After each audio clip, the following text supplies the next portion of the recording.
Muy bien, la parte final de toda la teoría de integración, que es el teorema más importante. Entonces, para ello necesitamos entender el concepto de conjuntos de medida cero. Así le vamos a llamar a este capítulo y le vamos a agregar el teorema de Lebesgue.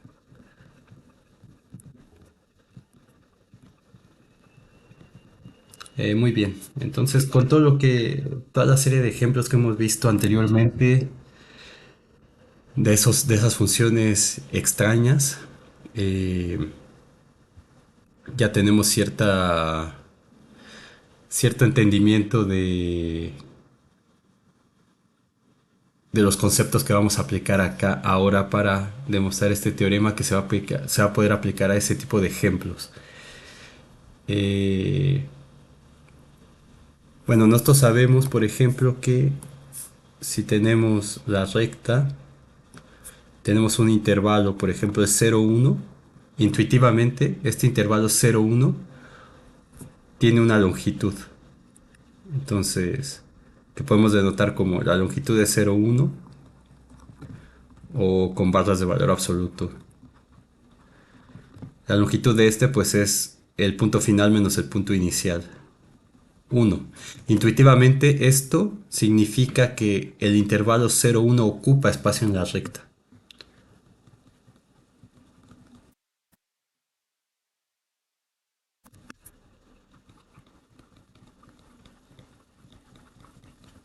Ese intervalo ocupa un espacio en la recta. Eh, la analogía en dos dimensiones, bueno, lo mismo pasa si tomamos el intervalo abierto 0,1. Entonces, el intervalo abierto 0,1 tiene también una longitud, tiene la misma longitud de hecho que el intervalo 0,1 cerrado. Entonces, significa lo mismo, que el intervalo 0,1 abierto ocupa un espacio en la recta también. O espacio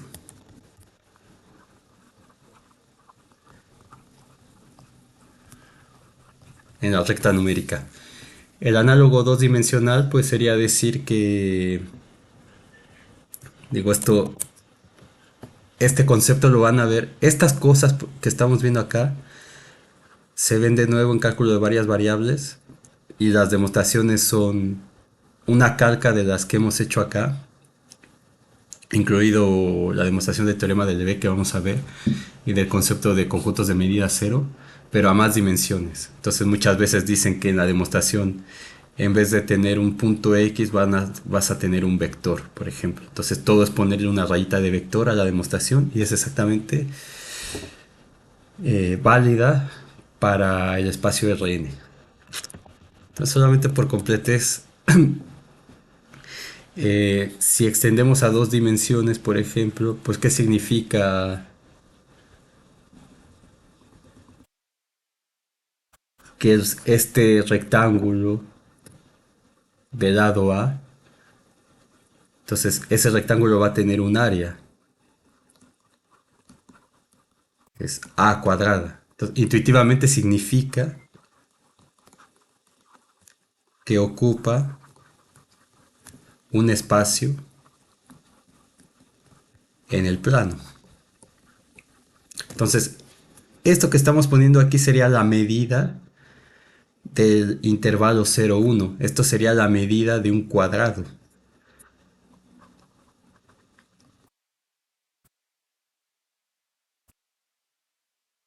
La medida. En este caso, como estamos en una dimensión, la longitud, acá sería la medida del cuadrado del lado A, sería el área. Entonces, ¿qué significa eso? Que este cuadrado ocupa un espacio en el plano R2. Y podríamos hacer el análogo en R3 para un cubo, por ejemplo, o una esfera, o lo que sea. Entonces, intuitivamente, es claro que estos intervalos ocupan un espacio en la recta. Ahora, ¿qué pasa con con un punto, por ejemplo.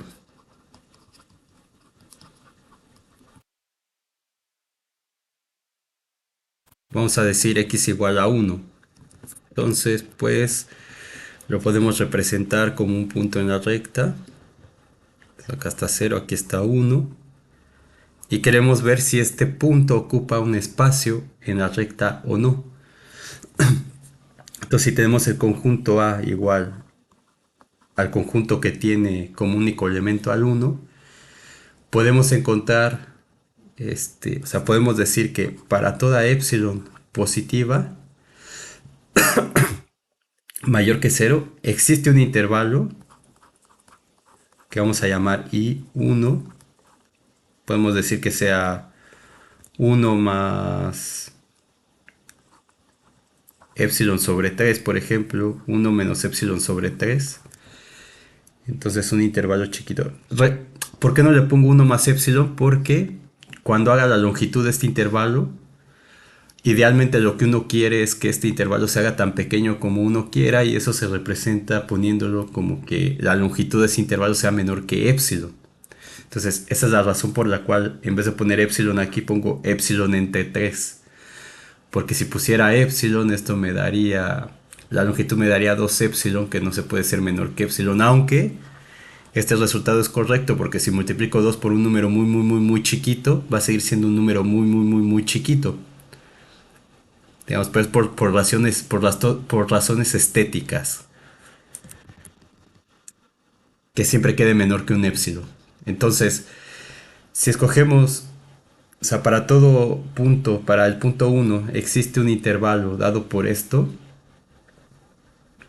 tal que contiene al uno, es decir, que uno pertenece al intervalo I1. Entonces, geométricamente, pues está dado por esto de aquí. Lo que es lo mismo es la bola de radio epsilon sobre 3 centrada en uno. Es justamente el intervalo I1. Entonces, la longitud de este intervalo la puedo poner así o lo puedo poner como L de I1. Pues va a ser el punto final menos el punto inicial en valor absoluto. Y esto va a ser pues uno menos uno y... Perdón, aquí es más. Uno menos uno y menos valor absoluto de menos 2 epsilon sobre 3.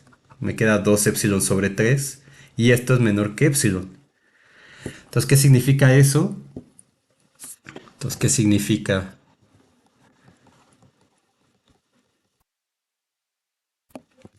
Que L de I1 sea menor que epsilon. Pues esto significa que uno se puede encerrar dentro de un intervalo cuya longitud se puede hacer tan pequeña como se quiera.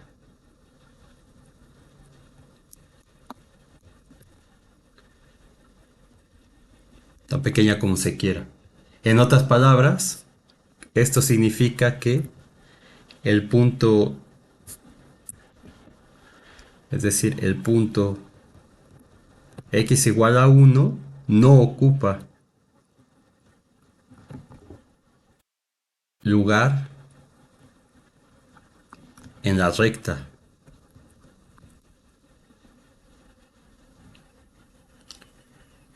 ¿De acuerdo? Entonces, en otras palabras, vamos a decir que, es decir, el punto uno tiene medida cero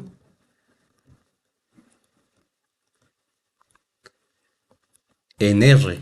Entonces, siempre tenemos que decir en dónde. ¿Por qué digo esto? Porque si yo tengo este en R2, si yo en R2 eh,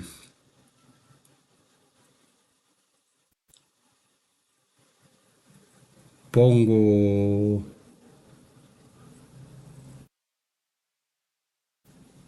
A ver, ¿cómo quería explicar esto? Sí, claro, conforme va aumentando la dimensión, por ejemplo, si estoy en R2, el punto no va a tener área, que aquí el concepto en R1 es longitud, el concepto en R2 es área, el concepto en R3 es volumen.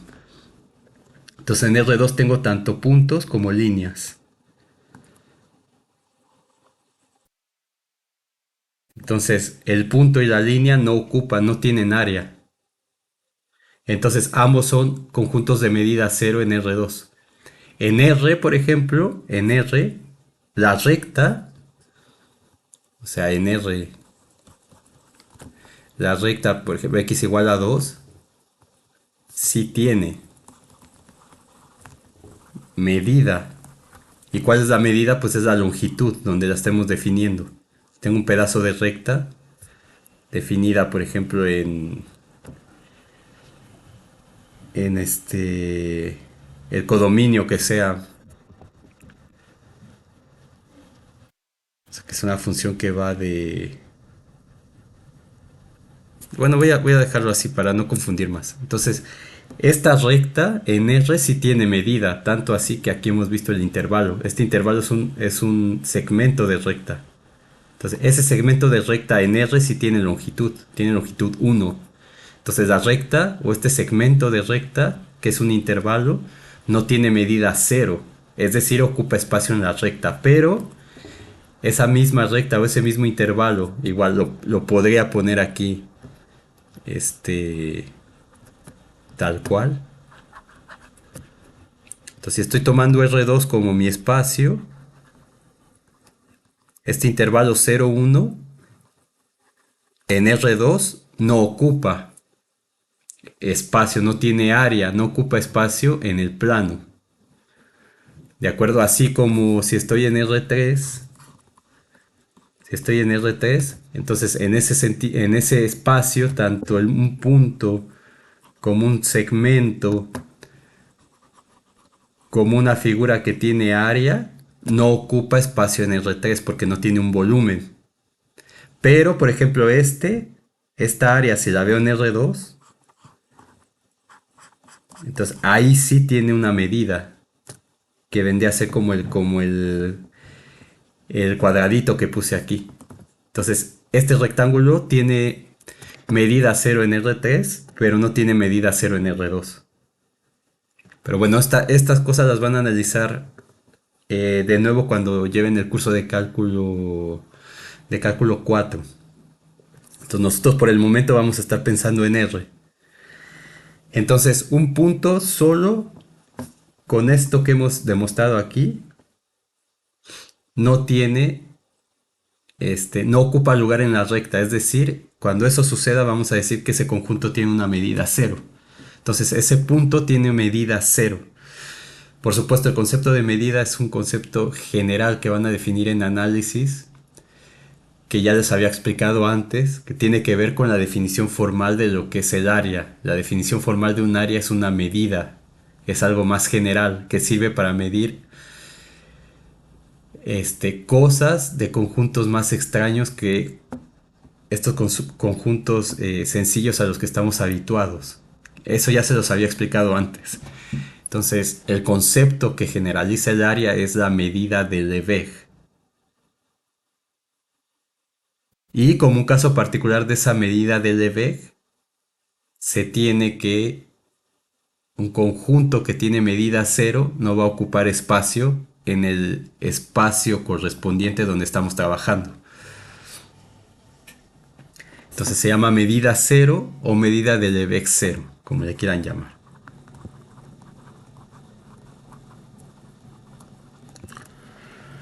Muy bien, entonces esto con todo lo que hemos estudiado tiene sentido porque, por ejemplo, nosotros vimos que una función que fuera discontinua en un punto, entonces teníamos, no sé, por ejemplo, esta cosa así,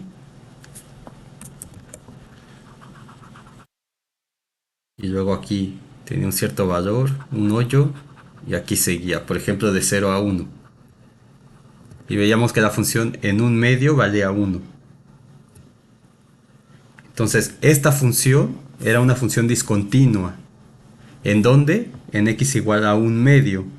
Pero justamente es discontinua en un punto. Ese punto no ocupa espacio en R.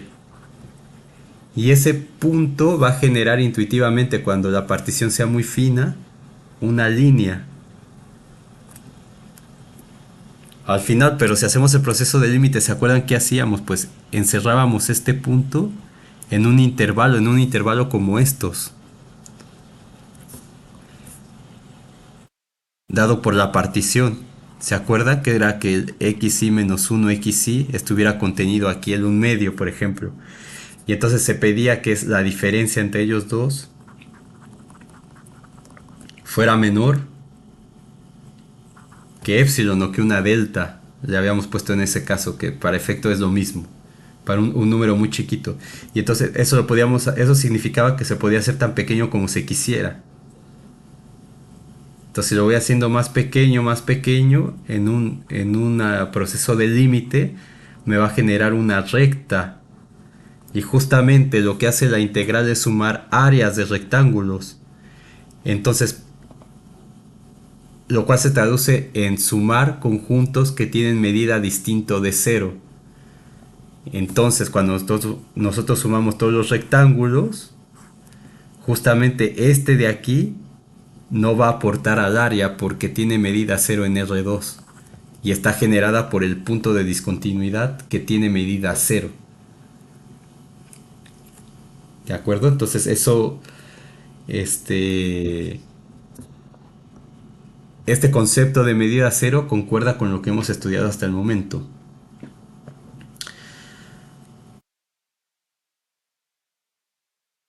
Ahora, ¿por qué se define esa medida de Lebesgue, como había mencionado antes? Porque tenemos conjuntos extraños que no son como eso. ¿Cuáles son esos conjuntos extraños? Pues, por ejemplo, los racionales intersección del intervalo 0, 1. Entonces, para medir la longitud de esto, tenemos que usar el concepto de medida general o el conjunto de Cantor, del cual ya les compartí unos videos por si están interesados y nunca lo vieron. Entonces, que era ir quitando, como dividir todo en un tercio y quitarle esta parte, luego dividir entre tres y quitarle esta parte, entre tres y dividir esta parte. Entonces, ¿cómo calculo la longitud de este conjunto extraño? Pues no de la forma tradicional, ¿verdad? Entonces se necesita un concepto distinto. Lo mismo con el triángulo de Sierpinski. El triángulo de Sierpinski, que es como un Cantor en dos dimensiones. De este ya hablo también, me parece, en ese video que les compartí. Entonces es generar los triángulos aquí adentro, le quito y repito el proceso infinitas veces. Le quito el de en medio, aquí hago otra vez, le quito el de en medio, le quito el del medio y luego en los que quedan vuelvo a hacer lo mismo y le quito el del medio y le quito el del medio. Entonces, ¿cómo puedo medir el área de una cosa como estas? Que es un conjunto en R2 acotado, un subconjunto de R2 acotado. Entonces, ¿cómo le mido el área? Pues no puedo decir cuántos cuadritos de longitud 1 caben aquí porque ese concepto no me sirve. Como habíamos explicado en la clase donde revisamos esto. Y bueno, vamos a ver que esto tiene medida 0. Entonces, esa medida de Lebesgue la vamos a representar con lambda. Entonces, vamos a ver que este conjunto tiene medida 0. Ustedes van a demostrar en la tarea que Cantor tiene medida 0. Entonces, voy a hablar de esto más adelante porque vamos a ver que este es un caso de un conjunto infinito no numerable. Y de hecho Cantor se demuestra, si lo hicieron en cálculo 1, se demuestra que tiene la misma cardinalidad que los números reales. Entonces, para los irracionales, por ejemplo, esos no tienen medida 0. que tienen cardinalidad, la misma cardinalidad que los reales, lo mismo que el Cantor, pero el Cantor sí es de medida cero. Entonces, ¿qué significa eso? Que los puntos de, o sea, los irracionales, todos se van como pegando de manera que forman algo que ocupa espacio en la recta. Mientras que el Cantor, aunque tiene la misma cardinalidad, el mismo número de elementos que los reales y que los irracionales, se distribuye de una manera tal que no ocupa espacio en la recta. Entonces, bastante interesante esto. Muy bien. Eh, entonces, la idea es que un subconjunto de R va a tener un subconjunto de R no vacío va a tener medida cero o medida de Lebesgue cero si para toda epsilon mayor que cero se puede cubrir ese conjunto con una colección de intervalos abiertos que sea numerable. Entonces, en este caso, para este punto, pues estoy utilizando uno. Entonces, con ese parche, y se le llaman parches. Entonces, puedo cubrir el x igual a uno con un parche que tiene esas características. De manera que la suma de sus longitudes sea menor que epsilon, no se puede hacer tan pequeña como se quiera.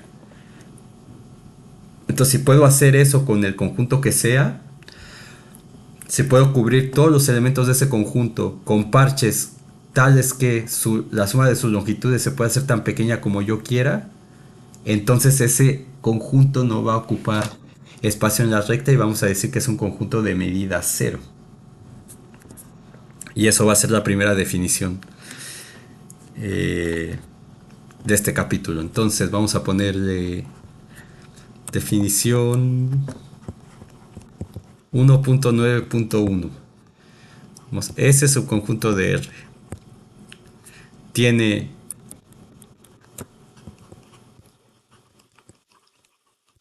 medida, bueno, vamos a escribirlo así, el conjunto, vamos a decir, decimos que el conjunto, ese subconjunto de R, con ese distinto del vacío, tiene medida cero o medida de Lebesgue cero.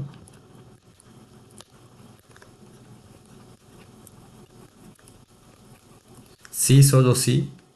Bueno, y eso lo vamos a representar como lambda de S igual a cero. Sí, solo sí. Para toda epsilon mayor que cero, existe una sucesión numerable. Voy a ponerla así, existe una sucesión numerable de abiertos. Vamos a llamarla así como JI y que pertenece a N. Entonces, numerable. Entonces, numerables recuerden que es que los puedo contar, no necesariamente finita. Puede ser infinita, pero los puedo contar. Entonces, una sucesión numerable de abiertos, tal es que, número uno, el conjunto está cubierto por la unión de todos ellos.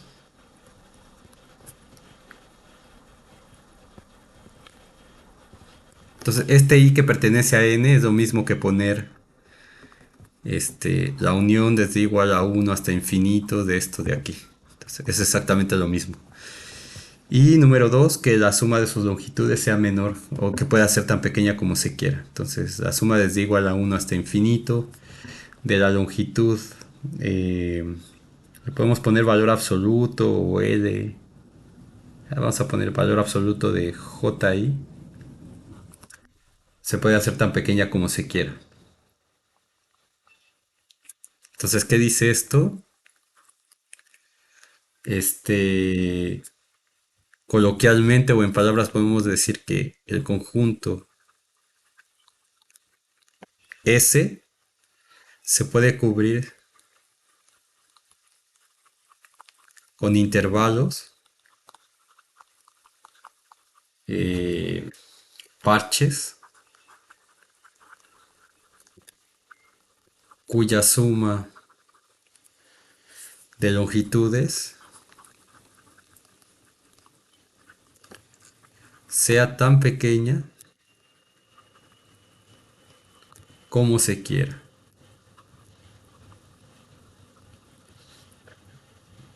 Entonces, en términos de longitud,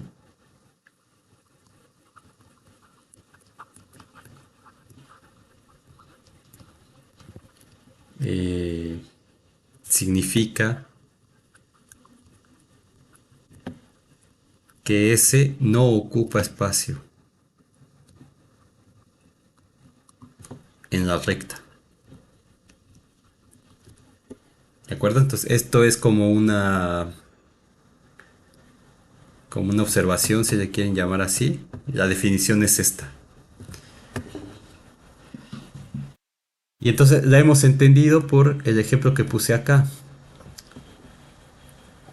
¿De acuerdo? Entonces si yo tengo un conjunto con un montón de cosas así, entonces quiere decir que va a ser de medida cero si yo puedo cubrir cada uno de los elementos de S con estos parches que serían los JI, un número finito de ellos, perdón, un número numerable de esos parches.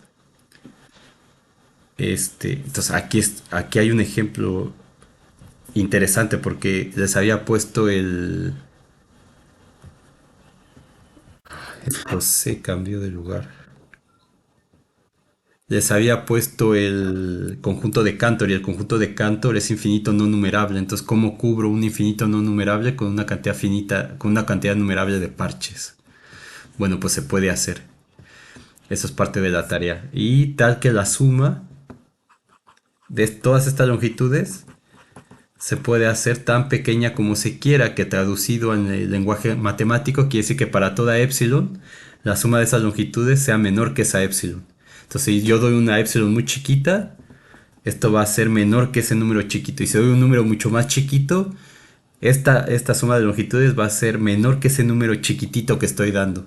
Y no importa qué tan chiquito de ese número, esta suma va a seguir siendo menor que ese número chiquitito que yo dé. Entonces, primer teorema.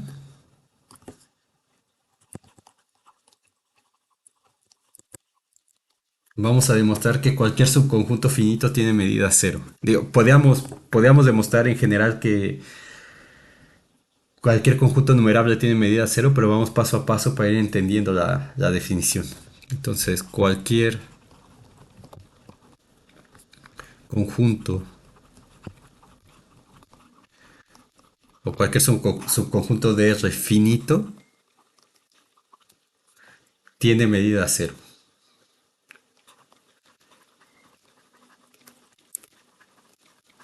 Entonces, por supuesto, hay un montón de propiedades de la medida que hemos llamado lambda, pero no las vamos a ver acá, solo vamos a ver lo que necesitamos para probar el teorema de Lebesgue y en cálculo 4 ahí seguramente les dejarán de tarea o verán en clase un montón de propiedades que tiene esta medida. Entonces vamos a demostrar esto.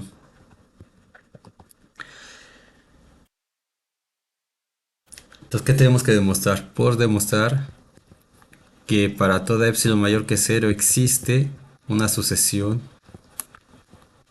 numerable de conjuntos abiertos tales que, si lo puse acá, ¿no? De abiertos tales que, número 1, S está contenido en la unión de todos ellos.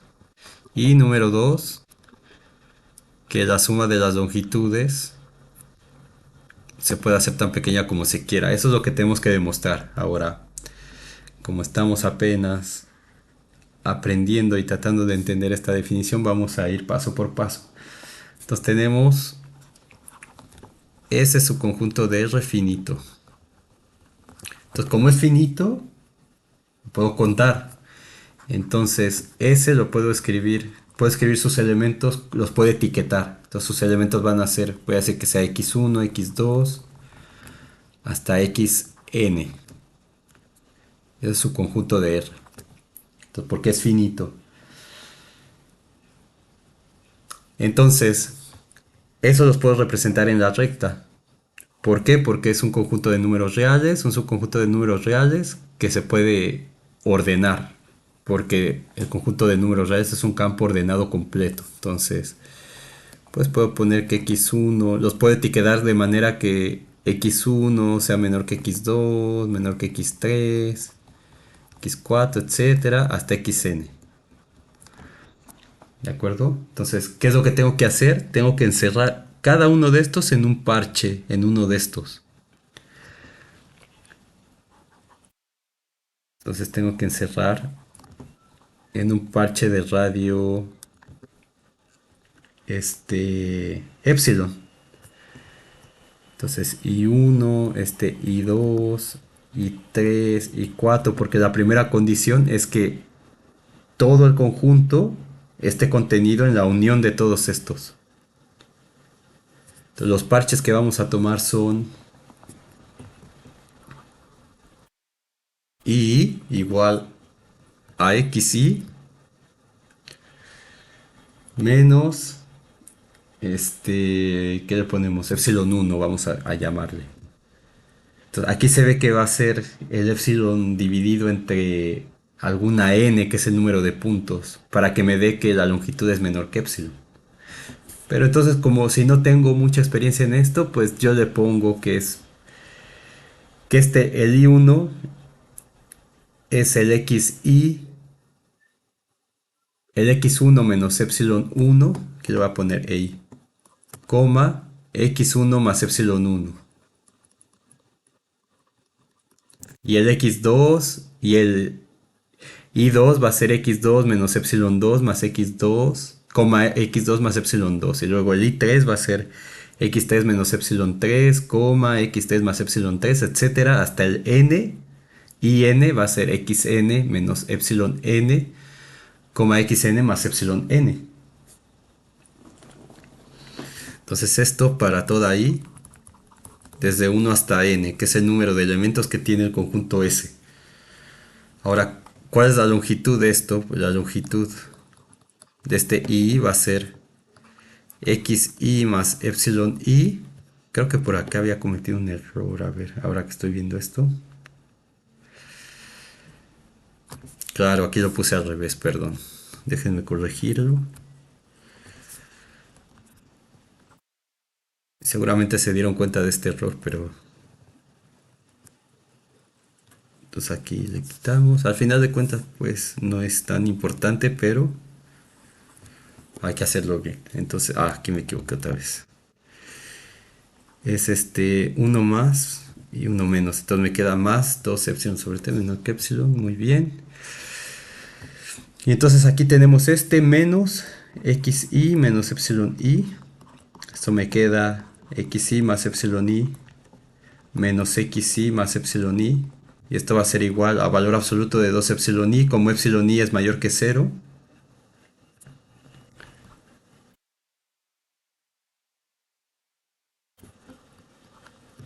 Mayor que 0. Para toda i también.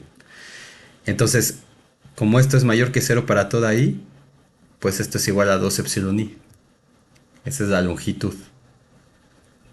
Muy bien, entonces número 1. Tenemos que demostrar que S está contenido en la unión de todos estos. Entonces, bueno, aquí le puse I así, pero... Digo, da igual cómo lo nombren, pero voy a ponerlo con la misma como letrita que está ahí para que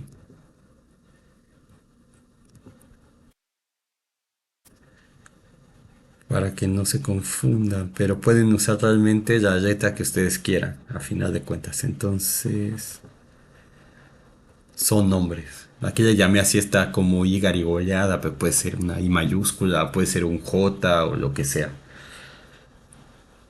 Entonces, si damos un elemento aquí, hay que ver que está acá. Y eso pues es trivial porque si X está en S, o sea, si X es uno de estos, eso implica, por cómo estamos definiendo esto, que existe un existe I que pertenece a 1 hasta N, tal que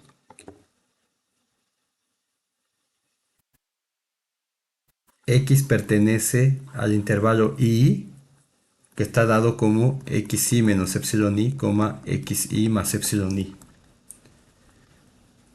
Y entonces como está aquí, por definición de unión, esto implica que x pertenece a la unión desde i igual a 1 hasta n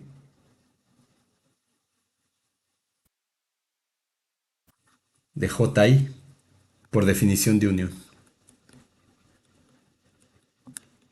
Entonces, por lo tanto, S está contenido aquí. Aquí en la definición dice un conjunto numerable, pero puede ser un conjunto finito, que es lo que estamos usando acá. Entonces, por lo tanto, S está contenido en la unión desde igual a 1 hasta n de ji. Y ahora hay que demostrar la segunda parte. Entonces, por demostrar que la suma de todas esas longitudes se puede hacer tan pequeña como se quiera. Entonces, la suma desde igual a 1 hasta n de este valor absoluto va a ser igual a la suma desde igual a 1 hasta n. Hemos visto que esto es 2 epsilon i.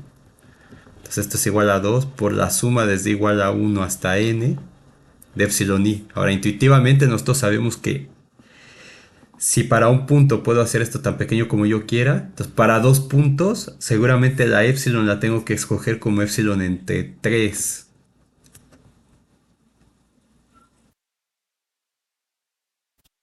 O epsilon entre 4, no sé. Y si tengo otro punto, tengo que hacer esta epsilon más chiquita. ¿Por qué? Porque a la hora de sumar todo, me va a dar una suma de epsilons. Epsilon entre algo más epsilon entre algo. Y eso voy a querer que sea igual a epsilon solita. Entonces, siguiendo esa idea intuitiva que tenemos en la mente, nosotros queremos, de algún modo, voy a poner esto en rojo, que esto sea menor que epsilon.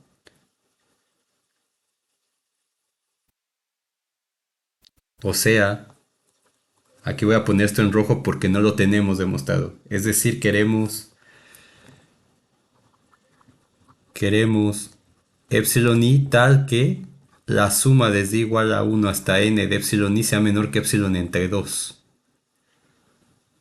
Eso es lo que queremos. Entonces, la forma directa, que es la que había explicado hace unos segundos, es repartir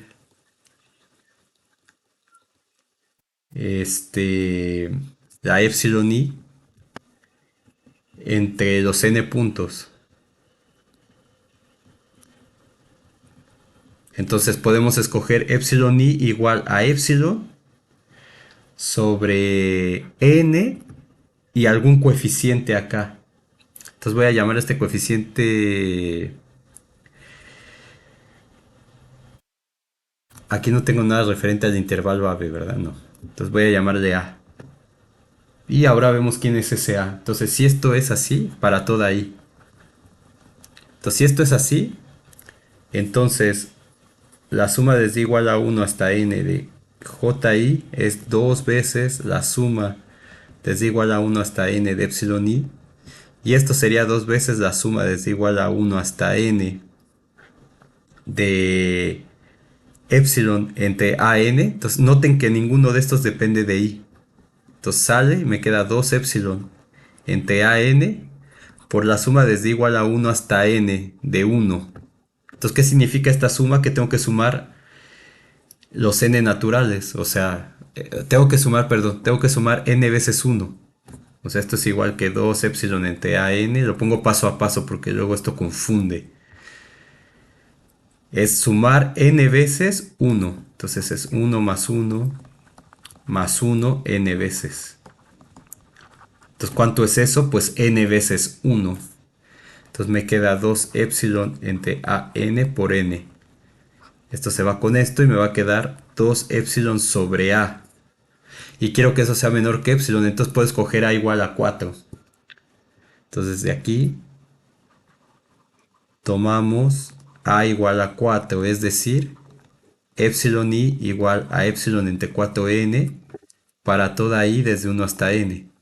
Entonces tomando esto así, esto sería igual a 2 epsilon sobre 4, que es igual a epsilon sobre 2 y esto es menor que epsilon. Entonces, eso significa que cada uno, o sea, ¿qué significa esto? Y con esto ya está demostrado. Por lo tanto, la medida del Lebesgue de S es igual a cero. Entonces, ¿qué significa esto? Pues que nosotros tenemos nuestra recta, tenemos nuestro conjunto finito,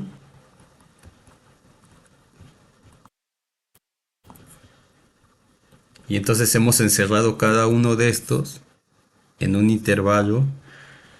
Por ejemplo, este de longitud sería x1 más epsilon entre 4, x1 menos epsilon entre 4. Luego este de aquí sería x2 más epsilon entre 8. Y este de aquí sería x2 menos epsilon entre 8, etcétera.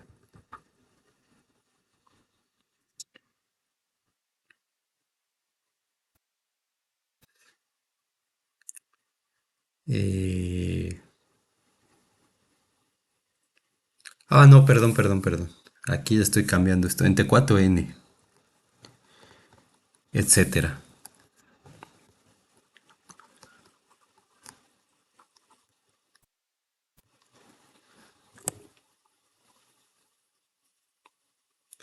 Y entonces la suma de todo eso me da de esta forma. Entonces estos intervalos son tales que su suma de sus longitudes se puede hacer tan pequeña como se quiera. Y entonces esta cantidad finita de puntos no ocupa espacio en la recta. Entonces de ahí se entiende por qué cuando demostramos ese teorema de que si una función es discontinua en un conjunto finito de puntos, la función era integrable, porque ese conjunto finito de puntos no va a aportar nada a la hora de sumar el área bajo la curva, porque estos puntos van a generar líneas o van a generar rectangulitos, si lo quieren ver así, rectangulitos de base muy chiquita. Entonces esa área al final, la área de todo esto, va a ser insignificante comparada con el área de todo lo demás. Y entonces la función va a ser integrable, como ya demostramos anteriormente. Muy bien, entonces tenemos ya este resultado. Ahora, antes de ver que si un conjunto es numerable tiene medida cero, vamos a demostrar qué pasa con los subconjuntos. Entonces, teorema 1.9.2.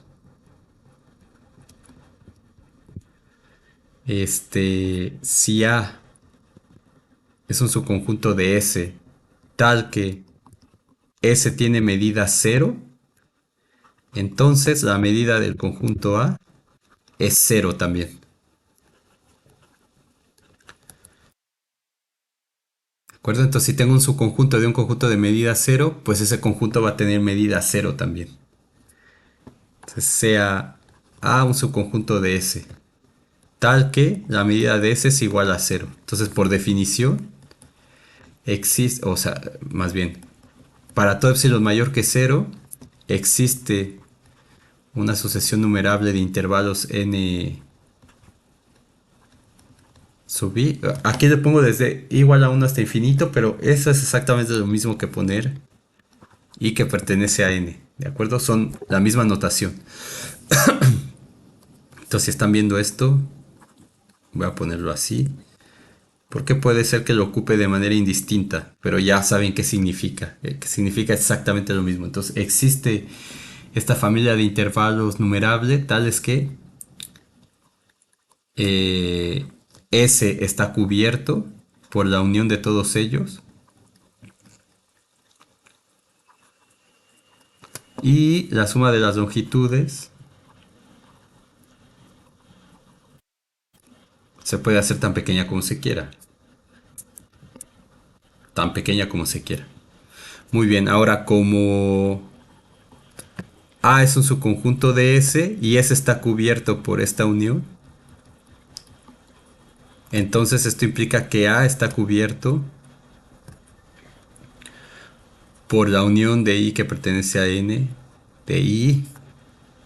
Entonces ahora lo que hay que ver es que la suma de estas longitudes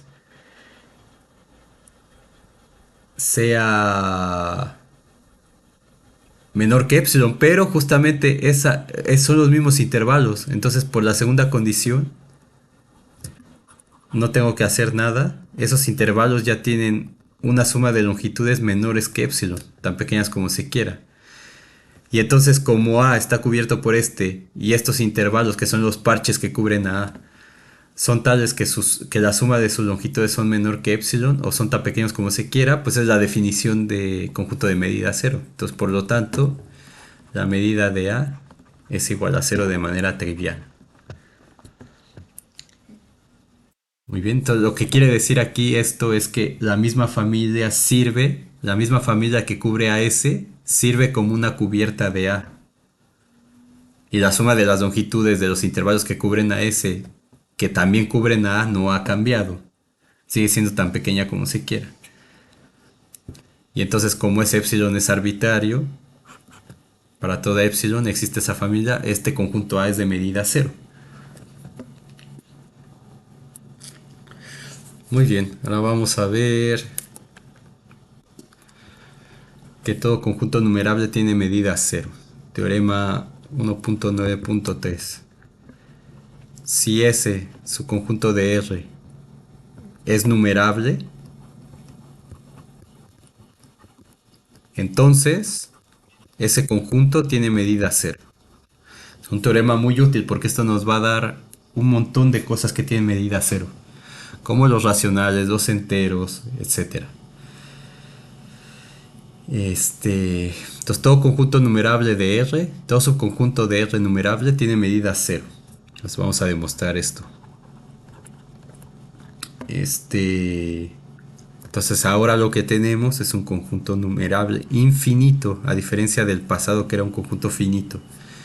Entonces, como supongamos que S, subconjunto de R, es numerable, o sea S un conjunto numerable. Entonces, como es numerable, se pueden contar. Entonces yo puedo ordenar, o sea, puedo escribir S como una colección de elementos ordenados, xy hasta xn, o xn más 1, etc. Una colección infinita que puedo numerar. Porque el conjunto es numerable. Si el conjunto no es numerable, yo no puedo hacer esto, repito, eso ya lo he mencionado varias veces. Cuando vimos lo de topología, que a veces hay confusión con eso. Entonces yo puedo hacer una lista así, siempre y cuando el conjunto sea numerable, si no, no puedo hacerlo. Entonces, pero es numerable. Entonces, como es numerable, lo escribo así y puedo representarlos en la recta.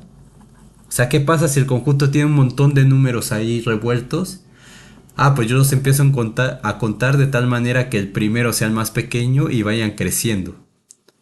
1, 2, 3, los ordeno de esta forma, los pongo en la recta.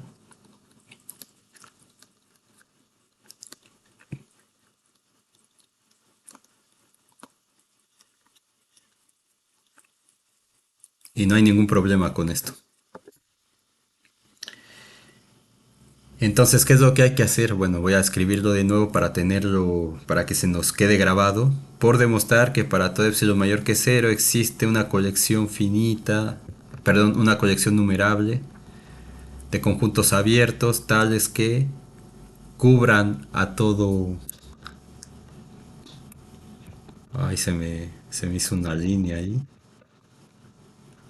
Por demostrar para todo epsilon mayor que cero existe la familia CNN de abiertos numerables tales que cubren a S. Ah, bueno, aquí se puede poner así, no importa. Y la longitud, la suma de las longitudes es menor que epsilon. Esto es lo que hay que demostrar. Ahora, siguiendo la misma idea, pues cada uno de estos lo vamos a encerrar en un intervalito que vamos a llamar I sub I. Entonces, sea I sub I igual al intervalo xi menos epsilon I, xi más epsilon I. Lo mismo para toda I, desde 1 hasta Perdón, aquí ya no es finito. Para toda i que pertenece a los naturales.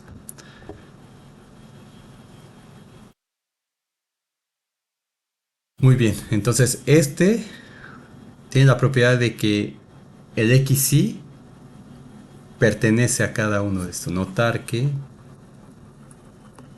xy pertenece a i sub i para toda i en los naturales.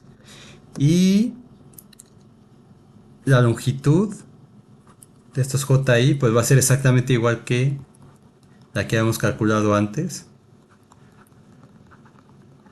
que es igual a 2 epsilon i. Entonces ahora la cuestión es encontrar este epsilon i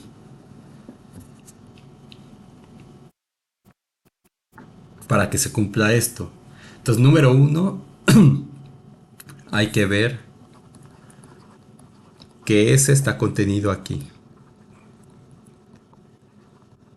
Entonces sea X que pertenece a S. Entonces si X pertenece a S, es uno de estos. Entonces, ¿qué significa? Que existe una I en los naturales. De hecho, mejor hay que ponerla así. Existe una I en N tal que X pertenece a uno de estos. Y entonces como X pertenece a uno de estos, por definición de unión, pertenece a la unión de todo esto. ¿Se acuerdan? Esto también lo vieron en cálculo 1. Entonces por definición de unión, X pertenece a la unión de I que pertenece a los naturales de JI. Muy bien, entonces ya tenemos este. Ahora hay que ver que esta suma es menor que epsilon. Entonces número 2, por demostrar que la suma desde igual a 1 hasta infinito de JI es menor que epsilon. Entonces vamos a calcular esto exactamente igual que antes, solamente que aquí la suma sí va hasta infinito y anteriormente la suma estaba hasta n porque era un conjunto finito y los parches que estábamos agarrando era un conjunto finito de parches. Aquí es un conjunto numerable, un conjunto infinito numerable de parches. Entonces esto, y igual que antes, esto es la suma desde igual a 1 hasta infinito de 2 epsilon i, y esto es igual a 2 por la suma desde igual a 1 hasta infinito de epsilon i. Entonces queremos que, igual en rojo vamos a ponerlo, queremos que la suma desde igual a 1 hasta infinito de epsilon i sea menor que epsilon entre 2, o que este sea menor que epsilon. Eso es lo que queremos. Entonces tenemos que buscar. Si ustedes ven en el libro simplemente les pone la epsilon que quieren. Lo que yo estoy intentando hacer aquí es, como no tengo el conocimiento de eso, como quizá no se me ocurre la epsilon de primera, lo cual es totalmente natural y no hay problema si pasa así, estoy mostrando el camino que hay que seguir para encontrar esa epsilon. En vez de poner sea epsilon igual a porque tengo este número, entonces divido entre todo esto, como bien pudimos hacer aquí en este ejemplo. Pues tengo n elementos, entonces divido epsilon, pongo que epsilon i sea epsilon entre todo ese número de elementos, y como los voy a tener que sumar y tengo un 2 aquí, entonces tiene que ser eso dividido entre 4n. Bueno, sí, podríamos haberlo hecho así, perdón, y saltarnos todo esto, pero creo que no todos los que vemos esto somos superdotados, entonces hay que ver lo que no explican en el libro, cómo sacar esto. Entonces tenemos que buscar un epsilon i de forma que tengamos una serie que converja. No han visto series, pero intuitivamente saben qué es. Una serie infinita que suma números, y para que esto tenga sentido, esta serie al sumar números, si ven el video que les puse de la serie geométrica, sumar números de manera que me dé algo. Y ese algo tiene que ser tal que lo pueda hacer tan pequeño como yo quiera. Entonces tenemos que buscar un epsilon i de forma que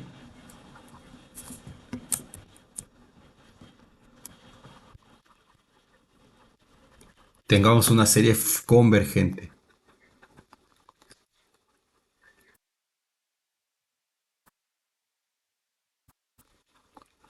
Una serie convergente. Entonces,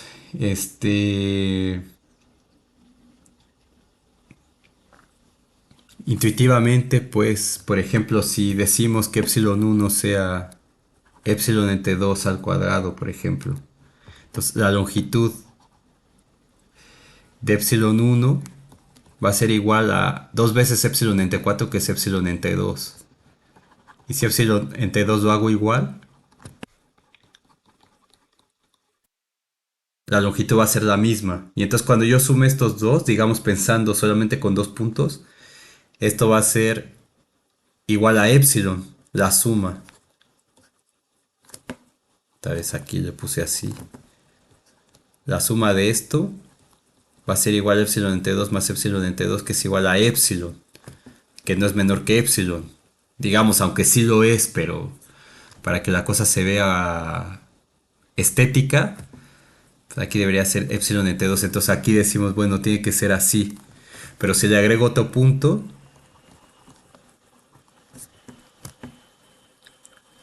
este...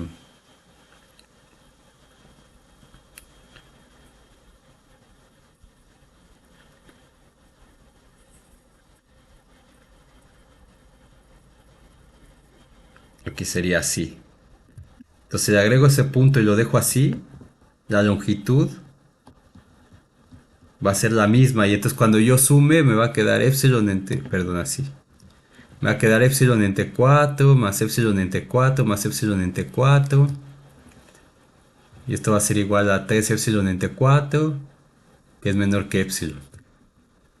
Entonces si le agrego otro, ya no va a cumplir, porque me va a quedar igual a epsilon, con un cuarto. ¿Sí ven? O sea, si pongo epsilon 4 igual a epsilon entre 2 al cubo también, entonces j4 sería epsilon entre 2 al cuadrado. Y entonces me va a quedar epsilon entre 4 más epsilon entre 4 más epsilon entre 4, 4 veces, que es epsilon, y esto no es menor que epsilon. Entonces aquí le tendría que modificar y ponerle 4, 4, 4, 4, y aquí me va a dar 3, 3, 3, 3, 3, y entonces aquí va a ser menor que epsilon. Entonces conforme vaya agregando, voy a tener que ir modificando esto de aquí. Entonces eso me hace pensar que la elección tiene que ser algo como 1 entre 2 a la epsilon entre 2 a la n, para que funcione. Entonces espero que se entienda la idea. Que no estamos sacando todo de la nada, estamos viendo como lo que uno cuando ve un problema y empieza a razonar para tratar de resolver ese problema. Si ven el Sagan les da la epsilon directamente. ¿Cómo salió? ¿Por qué agarró esa? ¿Quién sabe? No, tenemos que trabajar ahí en el papel para tratar de darnos cuenta. Si ven otro libro, ese otro libro les va a generar otra epsilon distinta, que también funciona. Entonces, esa epsilon no es única. Pero la manera más natural cuando uno está aprendiendo esas cosas es así, como les estoy tratando de explicar. Ahora, esta cosa, cuando yo lo ponga acá, me va a dar algo así como una serie de este estilo, que hace recordar a una serie, este, de este estilo. Entonces, esa serie es la serie geométrica.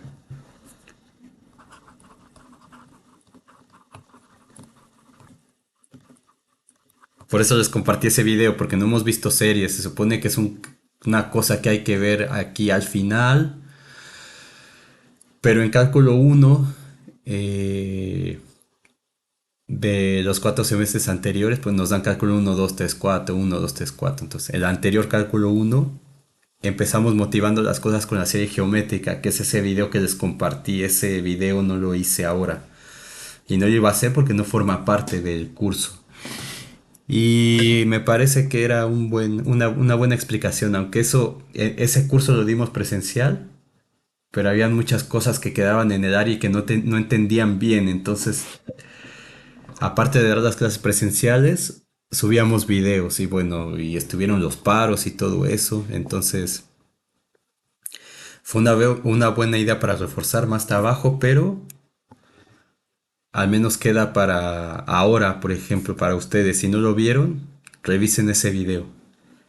Aquí voy a dar una explicación así rápida de esto. No tan bonita como la que está ahí, pero sí rápida más o menos de dónde sale esa serie geométrica. Entonces, la serie geométrica es, voy a poner eso en azul,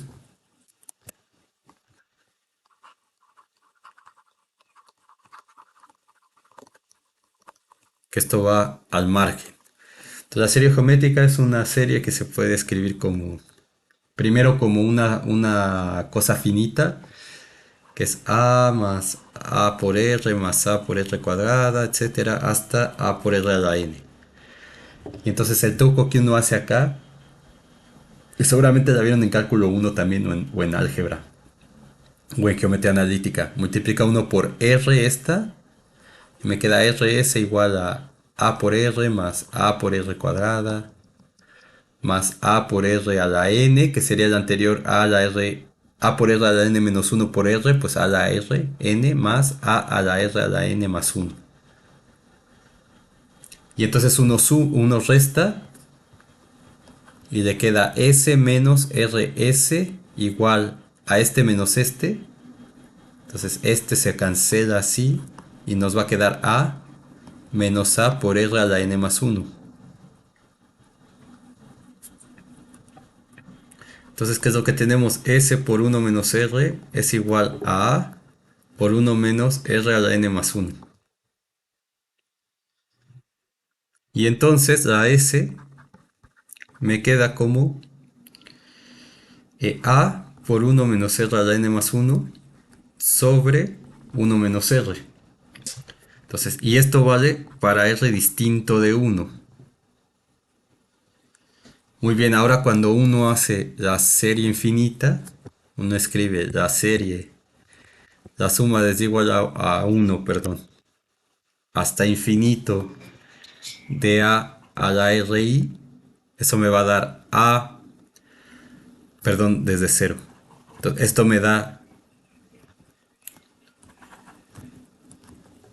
da A por R a la cero, que es 1, o sea, esto me queda, ahora lo borro, pero me va a quedar A por R a la cero más A por R a la 1 más A por R cuadrada más A por R al cubo más A por R a la n, y a diferencia de esta, que tenía cortadita, sigue a por r a la n menos uno más a por e a la, r menos, a la n más 2, etcétera, y así. Entonces esta es la serie hasta infinito. Entonces lo quito.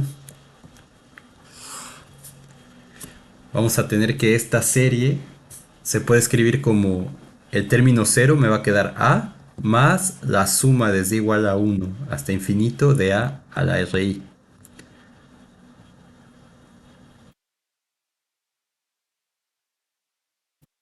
Y entonces esto lo puedo escribir como la suma desde igual a 0 hasta infinito de a la RI. Paso este restando del otro lado, menos este a sale de la suma. Bueno, voy a dejarlo así. Entonces, la suma desde igual a 1 hasta infinito de a la RI. Y eso es igual a. Entonces, esto para R distinto de 1. Y entonces, ¿qué me queda? Esto de aquí me queda la suma desde igual a 0 hasta infinito de a por r a la i, menos este a lo saco. No, bueno, este a lo dejo aquí. Y ahora si yo agrego el 0, voy a tener exactamente la misma serie que está acá. Si multiplico por r, entonces menos r por la suma desde igual a 0 hasta infinito de A por R a la I, y eso es igual a A. Entonces aquí voy a poner en rojo por qué. Entonces esta de aquí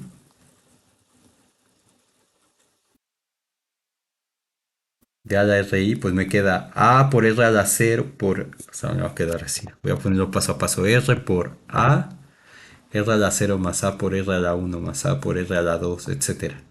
Entonces esto me queda, R a la 0 es 1, me queda A por R, más A por R cuadrada, más A por R al cubo, etcétera. Y esta que yo tenía acá, me queda A por R a la 1 más A por R a la 2 más A por R a la 3. Entonces es exactamente la misma, ¿ven? Entonces esto es igual a R por A más AR más A por R al cuadrado, etcétera. Y esto es R por la suma es igual a 0 hasta infinito de A por RI. Esto es lo que estoy usando acá. Entonces estoy reescribiendo esta. En vez de ir desde 1, va desde 0. Muy bien, entonces aquí factorizo esta y me queda 1 menos R por la suma desde igual a 0 hasta infinito de A por RI. Esto es igual a A.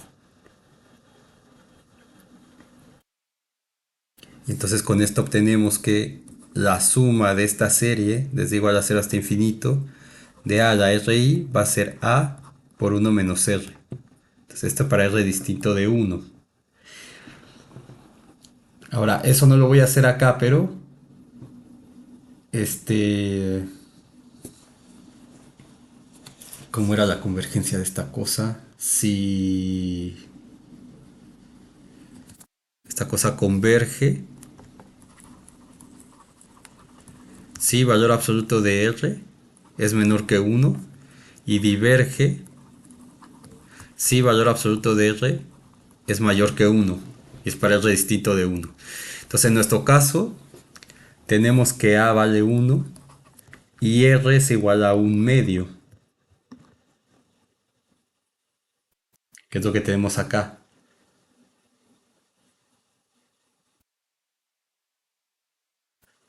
Entonces vamos a decir que, bueno, déjenme quitarlo. Vamos a dejarlo así.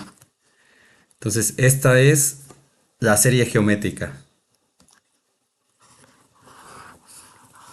¿De acuerdo? Entonces, ¿por qué converge? ¿Por qué diverge? ¿Qué significa eso? Lo pueden ver en el video este, pero que converja básicamente significa que esta suma tiene un valor. Y que diverja significa que esta suma se va o a infinito o a menos infinito. Intuitivamente hablando es lo que significa. Entonces, regresando a esto, nosotros tenemos que la suma es igual a 1 hasta infinito de las longitudes es igual a 2 veces la suma desde igual a 1 hasta infinito de epsilon i. Entonces lo que vamos a hacer es vamos a tomar epsilon i como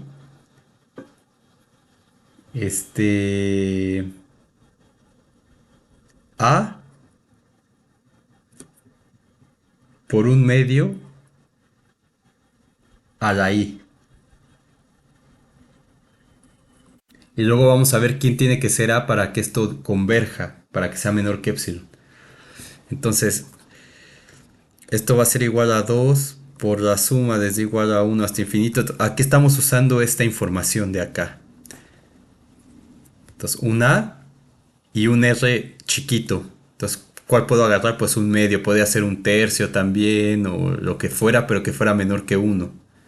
Tres cuartos. El más sencillo, un medio. ¿Para qué complicarnos la vida? Entonces nos queda A por un medio a la I.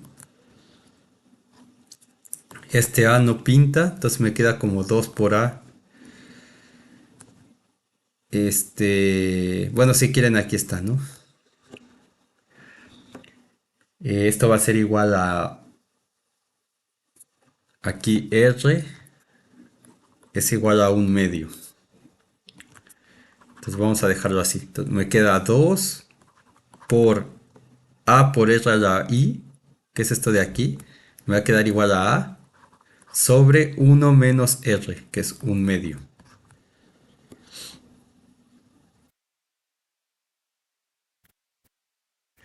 Y aquí me faltó algo, a ver, espérenme.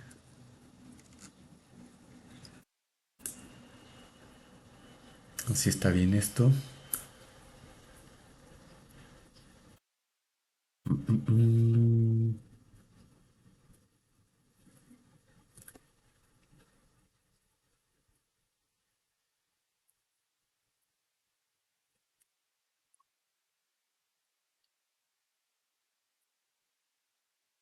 Ah, claro, porque no tengo la suma desde cero. Ah, a ver, ¿cómo hago? Déjenme borrar esto. Claro, necesito la suma desde i igual a uno, ¿ven? Desde i igual a uno. Entonces, claro, ya decía yo porque no me estaba dando el... Me estaba quedando en un medio abajo. Este...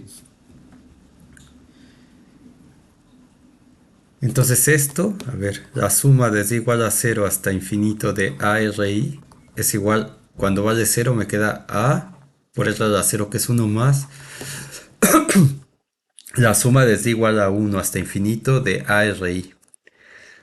Y esto es igual, entonces por otro lado esto es igual a uno menos R. Entonces esto implica que la suma desde igual a uno hasta infinito de ARI es igual a uno menos R menos A. Entonces multiplico por uno menos R y esto me queda uno menos R por A menos A más AR. Esto se va. Entonces esto me queda igual a AR entre uno menos R. Entonces por lo tanto, vamos a ponerlo acá. La suma desde igual a uno hasta infinito de a la RI es igual a AR por uno menos R, donde R es menor que uno. Muy bien. Entonces regresando a nuestro problema otra vez, tenemos que la suma desde i igual a uno hasta infinito de la longitud de los intervalos es dos veces la suma desde igual a uno hasta infinito de epsilon i. Entonces nosotros vamos a tomar epsilon i como a por una r chiquita. Entonces la r más fácil, que es menor que uno, sería un medio, por ejemplo. Entonces, ¿para qué tomamos un tercio? Sería complicar más las cosas. Al final la serie va a converger. Entonces, entre más sencillo el número, mejor. Entonces, a la i, tomando esta idea. Entonces, esto va a ser igual a dos veces la suma desde igual a uno hasta infinito de a por un medio a la i.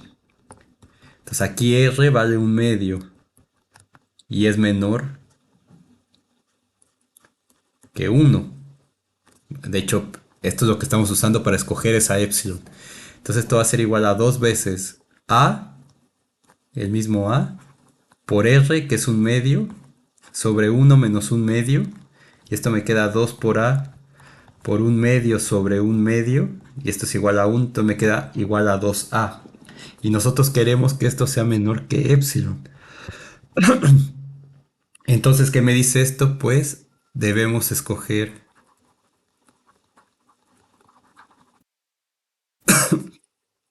a como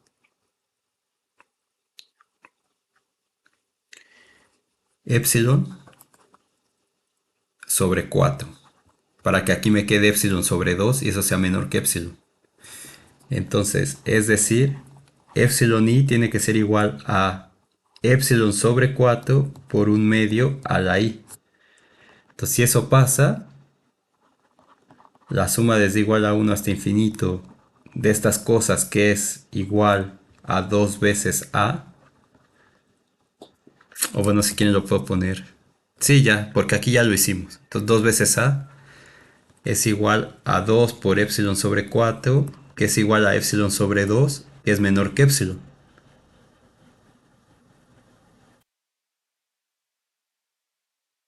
¿De acuerdo? Entonces, en otras palabras, si quieren, porque lo pueden ver en los libros así, esto es epsilon entre 2 al cuadrado por un medio a la i.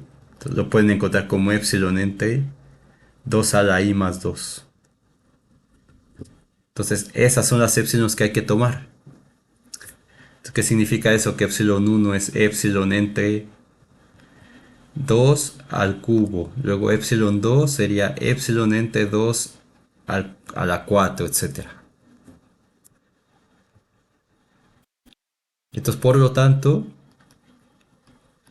la medida del conjunto S es igual a cero, tiene medida cero también.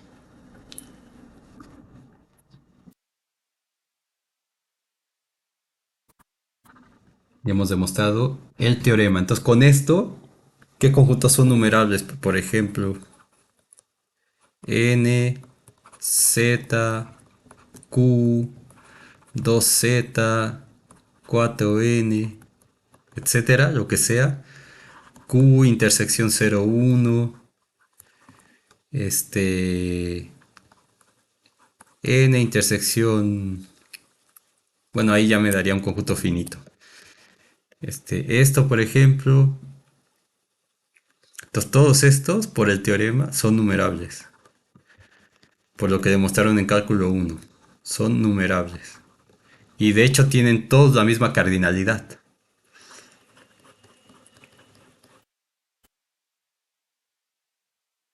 Es decir, tienen el mismo número de elementos. ¿Se acuerdan cuando hacían que decían, ah, el problema de los hoteles, de no sé qué? Y un número infinito de habitaciones, pero se pueden contar, etcétera, etcétera. Entonces, al final, esta cosa de aquí es renombrar los que están acá porque es infinito y me queda del mismo tamaño. Entonces, todos estos implica por el teorema que tienen medida cero. Es decir, todos estos, incluso los racionales que se van juntando, y un montón, no ocupan espacio en la recta. Entonces, la función de Tomae, que era discontinua en el conjunto de los racionales intersección 0,1, habíamos demostrado que era integrable. Y es integrable precisamente por eso, porque todos esos puntos no ocupan lugar en la recta, lo cual se traduce en que no van a producir áreas. Áreas que no va a haber la integral. Entonces, a efectos de calcular esa integral, estos puntos no aportan absolutamente nada porque tienen medida cero, porque no ocupan espacio en la recta.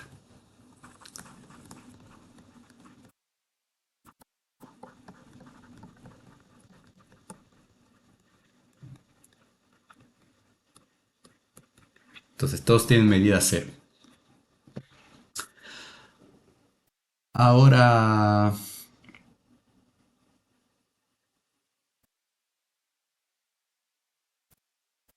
este...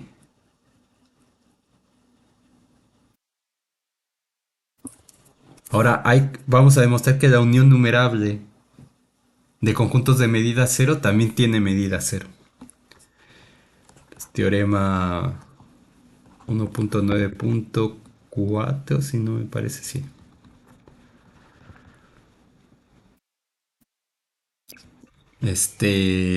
Componemos la unión numerable de conjuntos de medida cero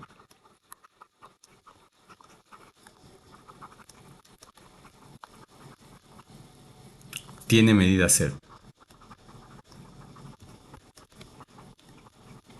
Es decir, si lo ponemos en términos de símbolos, lo que me dice el teorema es que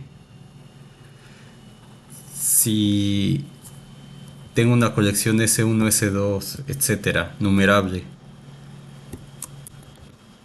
conjuntos de R, tales que lambda DCI es igual a cero para toda I en los naturales, entonces la unión numerable de conjuntos numerables, de conjuntos de medida cero, entonces esto implica que S igual a la unión desde igual a 1 hasta infinito sobre los naturales de SI es tal que lambda de S es igual a cero. Entonces la unión numerable de conjuntos de medida cero tiene medida cero. Vamos a demostrar este otro teoremita. Demostración. Entonces, por demostrar que para toda epsilon mayor que cero existe la colección numerable de abiertos tales que, número uno, cubren a toda la unión, es decir, que S está cubierto por la unión numerable de estos conjuntos abiertos. Y número dos, que sus longitudes, la suma de sus longitudes se puede hacer tan pequeña como se quiera. Muy bien, entonces, como cada SI es tal que lambda de SI es igual a cero para toda I en N, entonces como cada SI tiene medida cero, eso quiere decir que existe una colección numerable que vamos a llamar I para cada uno de estos y J para numerar los intervalos. ¿Se entiende? Entonces, por ejemplo, si es S1, S1 tiene la colección J de 1J. Si estoy con S2, S2 va a tener la colección de conjuntos J2, J. Y aquí, por ejemplo, estos son los parches que cubren a los elementos de acá. Tengo J1, J, desde J igual a 1 hasta infinito. Es decir, J11, J12, etcétera. Entonces, este número me dice en cuál de estos estoy. Y este número de aquí, este índice de acá, me dice la colección que tengo. O sea, me da todos los elementos de la colección. Entonces existe esta colección desde j igual a 1 hasta infinito para toda i en n, tal que de abiertos, tal que si está contenido en la unión desde j igual a 1 hasta infinito de j y j, y la suma desde j igual a 1 hasta infinito de las longitudes de estos intervalos se puede hacer tan pequeña como se quiera. Entonces, como es para cada uno de estos, estas epsilon las voy a poner como epsilon i. Y le voy a poner epsilon i prima porque vamos a ver que esta epsilon la voy a tener que tomar como un epsilon entre algo. Muy bien. Entonces, ¿qué significa esto? Lo voy a poner acá para quien no lo vea tan claro. Significa que S1 es de medida cero. Entonces existe J y J, perdón, J1J, J igual a 1 hasta infinito, tal que el S1 está contenido en la unión desde J igual a 1 hasta infinito de estos intervalos J1J. Y la suma desde J igual a 1 hasta infinito de estos J1J es menor que epsilon 1 prima. Y luego como S2 también tiene medida 0, entonces existe J2J desde J igual a 1 hasta infinito, tal que S2 está contenido en U de J igual a 1 hasta infinito de J2J, y la suma desde J igual a 1 hasta infinito de las longitudes de estos intervalos es menor que epsilon 2 prima, etc. Entonces todo esto está condensado acá.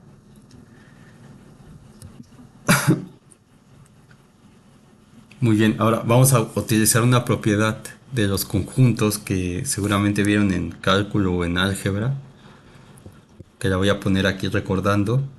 Entonces, si AI está contenido en BI para toda I que está en un conjunto de índices, en este caso un conjunto de índices en general, entonces la unión sobre ese conjunto de índices de los ACIs está contenida en la unión de ese conjunto de índices de los BIs.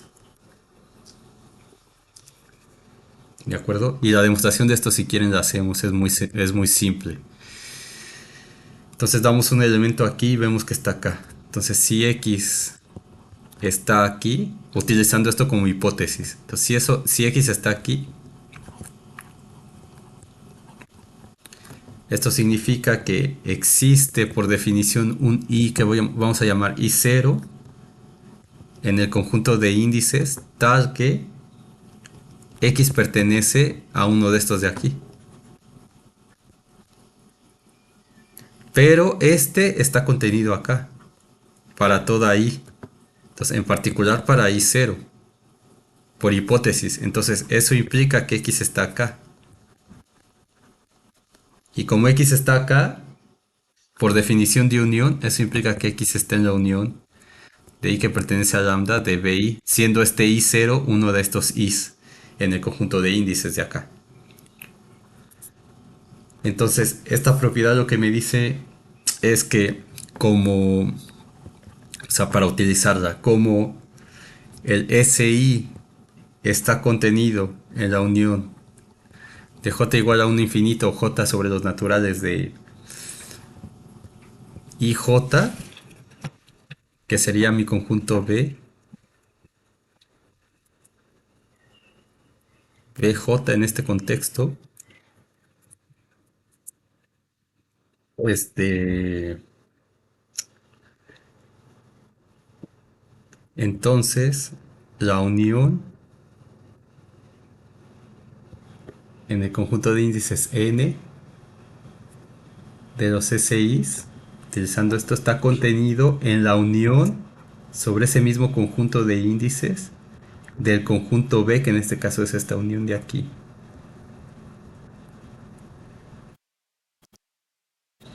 Entonces, esto lo vamos a denotar como la unión de IJ en N para no poner una unión doble del intervalo IJ. Y esto pues lo podemos poner como una unión y este IJ podemos redefinir todos los índices como son contables desde un m igual a 1 hasta infinito, que incluya estos dos, que son infinitos. Entonces no hay ningún problema porque todos son naturales. Entonces, de Jm si quiero. Entonces, por lo tanto, se cumple la propiedad 1. Entonces, se cumple 1.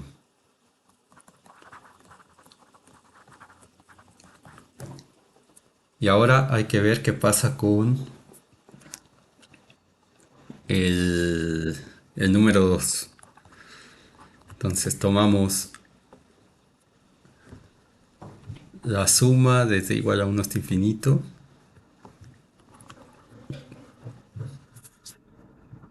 En este caso no es i, porque el índice que estamos tomando es la m, o el ij, ¿de acuerdo? O sea, la suma desde m igual a 1 hasta infinito, según la notación que estamos usando acá de jm, es lo mismo que poner la suma desde igual a 1 hasta infinito, la suma desde j igual a 1 hasta infinito de i y j.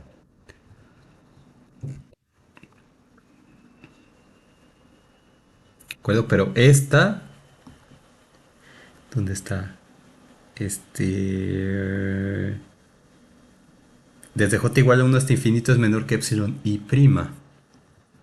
Entonces, esto es menor que esta suma por esta suma de aquí, pero esta suma de aquí por hipótesis es menor que epsilon i prima. Y ahora por lo que hemos visto, como lo que hemos aprendido ya del ejemplo anterior, queremos que esto sea menor que epsilon. Entonces, ¿qué significa eso? Voy a borrarlo. Entonces, lo que queremos es que esto sea igual a la suma desde igual a 1 hasta infinito de ese epsilon i que vamos a tomar como epsilon por un medio de i. Entonces estamos tomando epsilon i prima igual a epsilon entre 2 a la i. Porque sabemos que esto va a converger a 1 y esto ya es menor que esto. Entonces da igual, o sea, ¿qué es lo que busco? Que esto sea menor que epsilon. Y entonces como esta cosa converge por sí sola a uno, o sea, pues de un medio de i, entonces si vemos nuestra fórmula, ¿dónde está? Aquí, a vale uno, r vale un medio. Entonces es un medio entre uno menos un medio. Pues es un medio entre un medio, esta cosa converge a uno. Entonces por eso agarro esta epsilon i prima igual a esto de aquí, con la epsilon. Entonces esto es igual a epsilon por la suma desde igual a uno hasta infinito de un medio de i, y esta cosa converge a uno. Entonces esto es igual a epsilon. Entonces por lo tanto esta cosa es menor que este. Para toda epsilon mayor que cero. Entonces por lo tanto lambda de la unión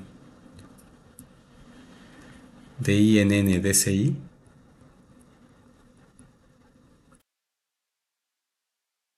es igual a cero. Bueno, entonces aquí está. Este está cubierto por estos y la longitud de estos es menor que epsilon. Entonces,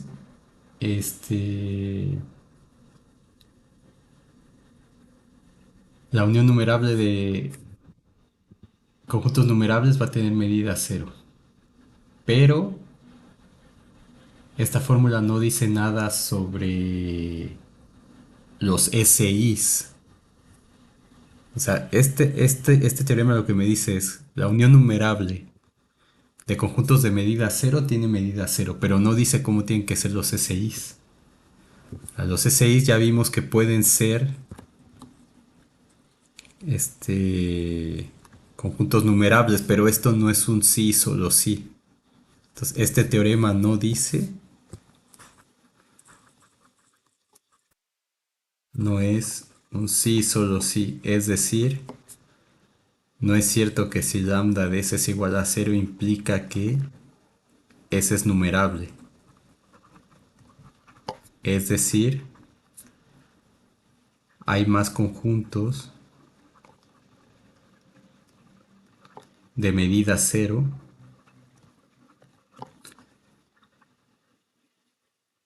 que no son numerables.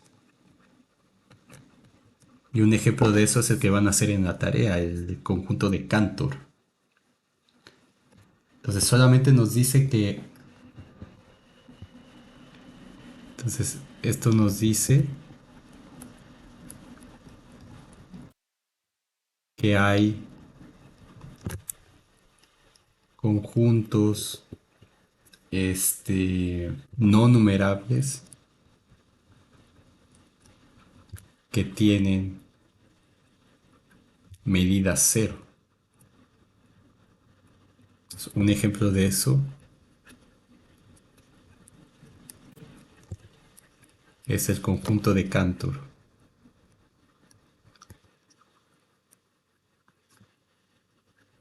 que deben resolver en la tarea. Entonces lo que ustedes van a demostrar es que el conjunto de Cantor, bueno, esto ya se demostró en cálculo 1, el conjunto de Cantor, la cardinalidad, o sea, el número de elementos de ese conjunto de Cantor es la misma que la de los números reales. Es decir, tiene cardinalidad Aleph 1. Entonces, eso significa que C es un conjunto no numerable tan grande como los números reales.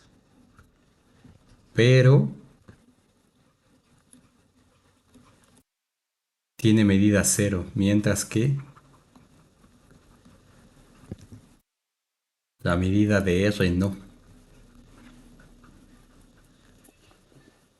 Y la respuesta a esto es, ¿por qué pasa esto? Porque por la forma en la que los puntos del conjunto de Cantor están acomodados en el intervalo 0,1. Entonces están acomodados de manera muy dispersa. Por eso los invito a ver ese video del conjunto de Cantor, que de hecho estas son como las cosas interesantes, son las cosas por las que uno entra a estudiar en estas carreras, creo yo. Bueno, al menos matemáticas, física.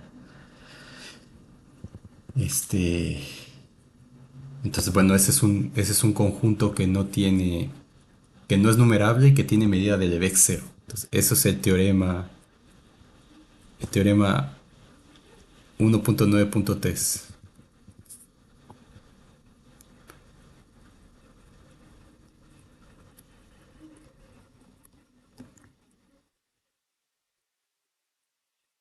Entonces, nos dice que hay conjuntos no numerables que tienen medida cero. ¿Por qué? Porque no es un sí solo sí. No es un sí solo sí. No es que S es numerable, sí solo sí tiene medida cero. No. Entonces, hay conjuntos de medida cero que son numerables también. Lo que sí podemos afirmar de aquí es que si un conjunto no tiene medida cero, o sea, si tiene medida distinta de cero, pues eso implica que el conjunto no es numerable. Eso sí. La negación de eso sí está incluida ahí. Ahora, y bueno, también el triángulo de Sierpinski, como había mencionado acá, es un conjunto que tiene... Es un conjunto no numerable que tiene medida cero. También están esos conjuntos que se llaman polvo de Cantor NRN. Otro ejemplo, ahora que se me está ocurriendo, serían las gráficas. Las gráficas de las funciones continuas.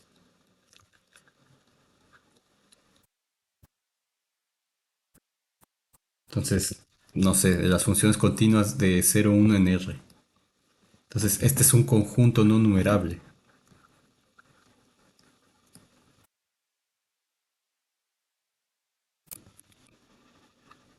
Es un conjunto no numerable también. Pero tiene medida cero en R2.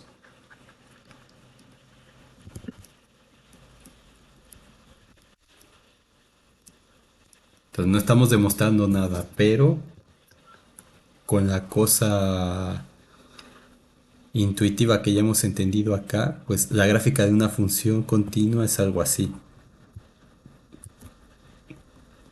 El intervalo AB. Perdón, cero. Sí, AB voy a ponerle acá. El intervalo AB. Entonces, una función continua. La gráfica, o sea, realmente esta sería la función, esta sería, estrictamente hablando, esta sería la gráfica de f de x. Está en R2. Y entonces, como es una línea, este es un conjunto de puntos. Es un conjunto de puntos que es no numerable, es infinito no numerable. Pero no ocupa área en R2. Entonces, este conjunto tiene medida cero también.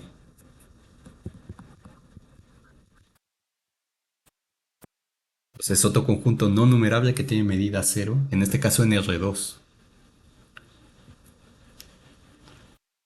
Eh, Ahora, había otra cosa que iba a mencionar acá. Mm,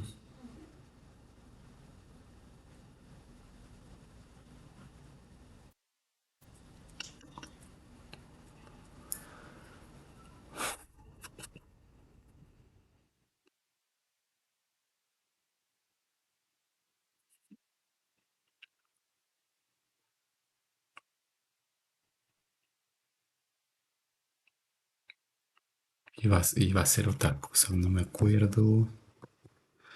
Ya para cerrar esta parte. eh, bueno, sí, otro teorema. ¿Qué pasa con la intersección? Claro. Entonces, teorema 1.9.5. La intersección numerable o, o finita de conjuntos de medida cero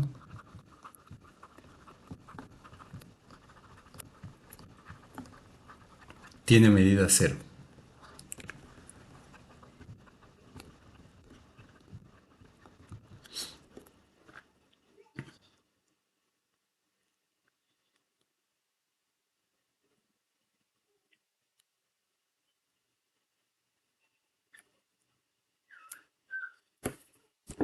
Entonces, ¿cómo demostramos esto? A ver.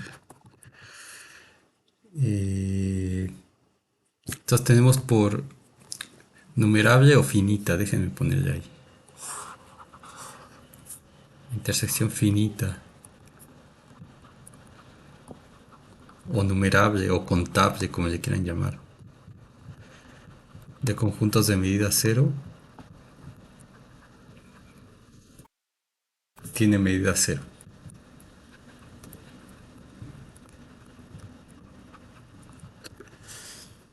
Mm,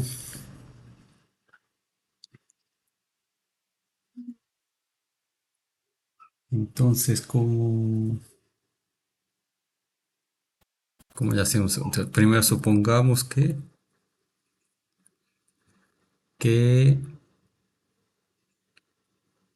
este A1 hasta AN, conjuntos de R, es tal que lambda de A1 es igual a lambda de A2. Bueno, es tal que lambda de AI es igual a cero para toda I desde 1 hasta N.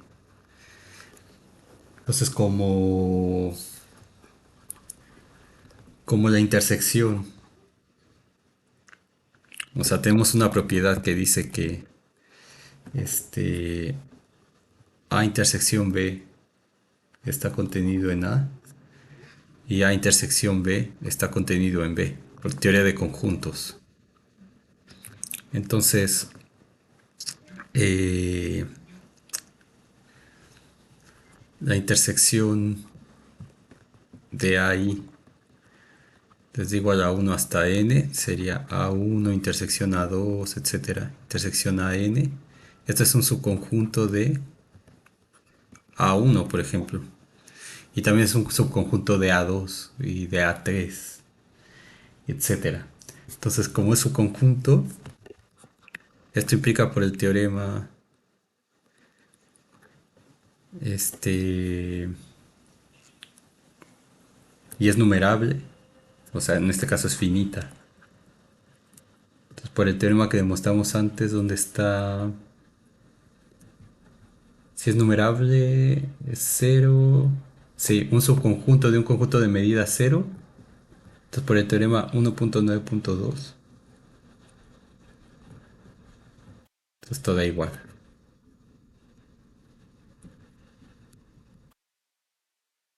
Esto significa que lambda de la intersección tiene medida cero.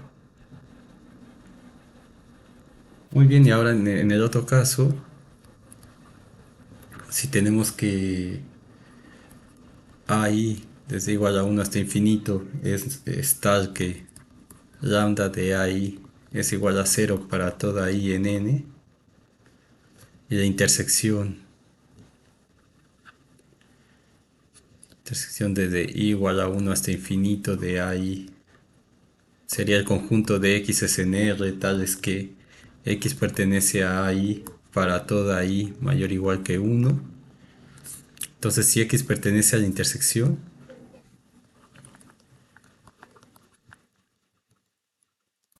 que es básicamente lo que está aquí. Si X está en la intersección, entonces eso implica que X pertenece a I para alguna I en N. Que podría decir que pertenece a I sub 0, para I sub 0 en N. Entonces esto implica que este, la intersección está contenida en I. Siguiendo esto de acá. De hecho, pero aquí lo puse para dos cosas. Lo que quiero hacer ver es que también se cumple si la intersección es infinita. Entonces, por el teorema, lo mismo, la medida de la intersección, que es un subconjunto de un conjunto de medida cero, pues también tiene medida cero. Tenemos el teorema demostrado. Ahora, pueden estar tentados a utilizar esto con el conjunto de Cantor, porque el conjunto de Cantor, este, se define como una intersección de conjuntos, pero esos conjuntos, o sea, cuando uno hace pensando en la tarea, cuando uno usa el conjunto de Cantor, cuando uno construye el conjunto de Cantor, básicamente lo que hace es, bueno, 0, 1, divide esto en tres partes iguales y le bota la parte del medio. Y entonces este sería un primer conjunto, digamos C1. Y ese se intersecta con el siguiente que sería botarle, quitarle la mitad y botarle esto de aquí. Intersección con C2, etcétera. Pero cada uno de estos no tiene medida cero, porque tienen una longitud.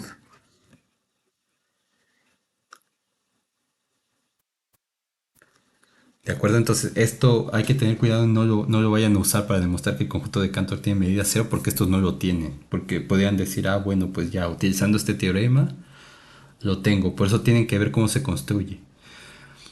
Ahora, para una familia no numerable, la pregunta es si se cumple esto para una familia no numerable de conjuntos. Entonces, vamos a ponerlo como una observación. Y esto ya es algo muy complejo que no vamos a estudiar acá. Entonces, para una familia no numerable,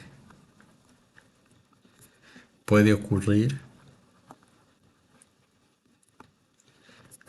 que la intersección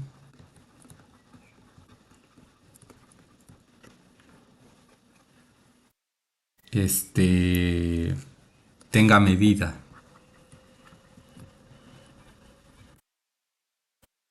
distinta de cero. O sea, ¿qué quiero decir? Que si tengo lambda de A, bueno, aquí no los puedo numerar.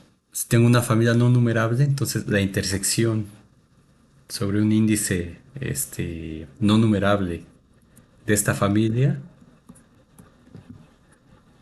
no necesariamente cero como pasa acá. Aunque esta cosa de aquí sea igual a cero para toda i que pertenece a lambda. Entonces no importa que todos los conjuntos que forman la intersección tengan medida cero, como es no numerable puede suceder que no. Y esos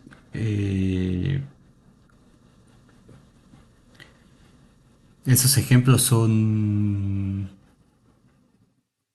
cosas complicadas, usan traslaciones del conjunto de Cantor o eso que les llaman ejemplos tipo Vitali, pero eso solamente lo estoy mencionando aquí para que lo tengan en cuenta, pero no necesitan preocuparse por eso, solamente que están. Entonces, hay una definición alterna como en topología, al igual que en el espacio topológico, que definíamos el espacio topológico o la topología con los conjuntos abiertos, se podía definir con conjuntos cerrados. Lo mismo va a ocurrir aquí. Se puede definir el concepto de medida de Lebesgue cero utilizando intervalos cerrados. Y se puede demostrar que ambas definiciones son equivalentes. Entonces, eso no lo voy a demostrar yo. Por el tiempo, lo dejaré para una ayudantía también. Entonces, vamos a ponerle definición 1.9.2. El conjunto S es un conjunto de R tal que tiene medida cero. O sea, tiene medida cero, sí, solo sí. Conjunto S tiene medida cero, es decir, lambda de S es igual a cero, sí, solo sí. Para toda epsilon mayor que cero existe una colección, vamos a llamarle de sus conjuntos tau i numerable de intervalos cerrados, a diferencia de la otra definición que son abiertos, tales que lo mismo que S quede cubierto por la unión de todos esos intervalos. Y número 2, que la suma de las longitudes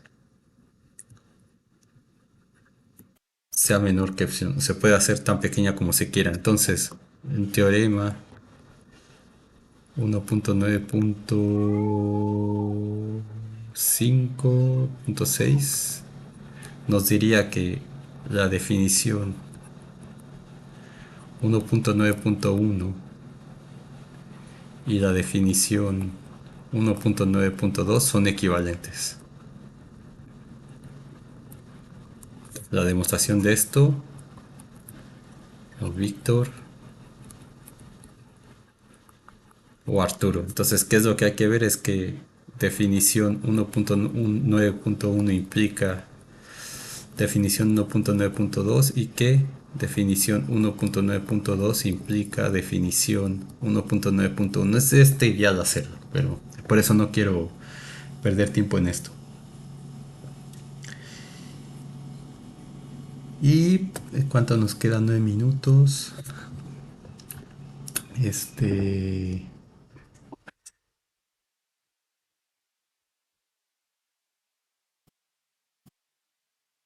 Vamos a definir ese concepto de continuo en casi todas partes.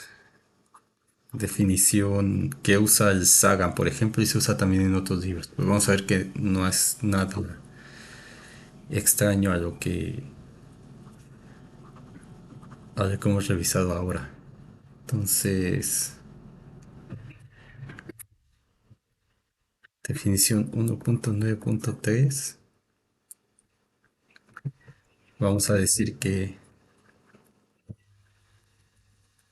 decimos que f es continuo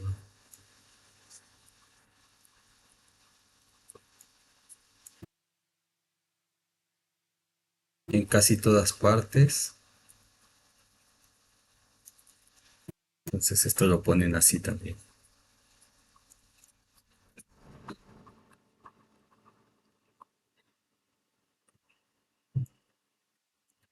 Ponen así por las siglas en inglés. Es continuo en casi todas partes. En AB, sí, solo sí.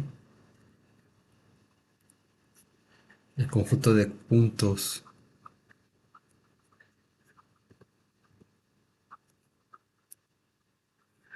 donde f tiene discontinuidades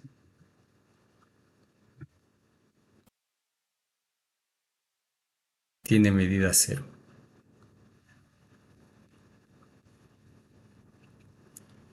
Es decir, si D es igual al conjunto de f, las funciones definidas en el intervalo A tales que f es discontinua,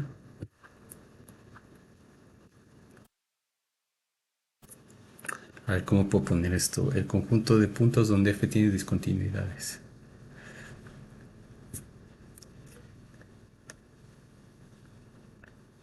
Entonces son los puntos x en AB tales que f de x es discontinua en x. Entonces, si ese es el conjunto, f es AE, si solo si la medida de ese conjunto de discontinuidades es cero. O en otras palabras también, también se puede decir que f es continua en todas partes, excepto en un conjunto de medida cero. Lo cual significa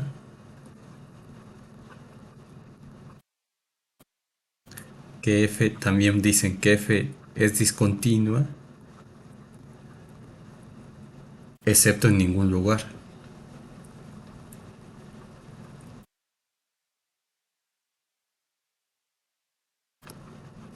y eso lo ponen como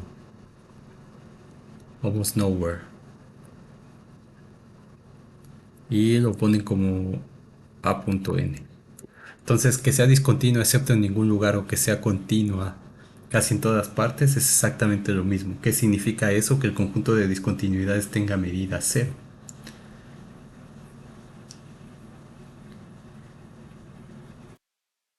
De medida cero. Entonces, en el siguiente, aquí terminaríamos esta parte de conjuntos de medida cero. Y en la siguiente clase vamos a demostrar el teorema de Lebesgue, lo cual va a cerrar con broche de oro nuestro estudio de las funciones integrables, de las funciones Riemann integrables. Y bueno, con esto prácticamente pueden hacer toda la tarea ya. No está complicada, les puse cosas muy sencillas, muchas ya las hicimos acá. Este, y otras como el problema 10 salen de aplicar el teorema de Lebesgue que vamos a ver mañana.